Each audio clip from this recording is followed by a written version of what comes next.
I'm Michael Coughlin, and I'm the lead organizer of the ZTF Summer School.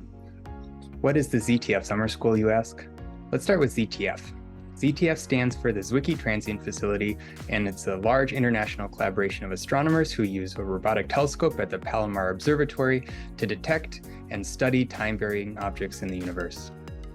Every year, we organize a week-long summer school aimed at graduate students. Our objective is to introduce them to the latest techniques for data processing of time domain astronomy data and provide hands-on experience of processing real astronomical data. Every year, the school has a theme, and this year, the theme was multi-messenger astrophysics. We welcomed 80 students from 21 countries who participated both in person and online.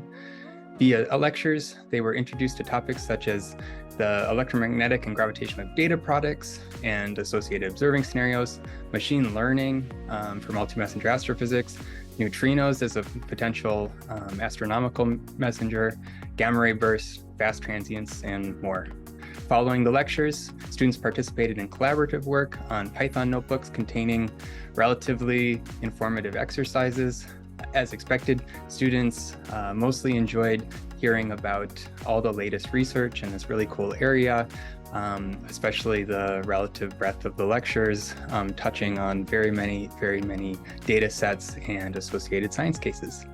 At the end of the school, we make all of the material freely available to anyone, so please head to the webpage in the description below to download them and play around for yourself. The school was lots of fun learning and teaching for everyone. Next summer, we'll hold our third and last summer school, so stay tuned. We look forward to receiving your application.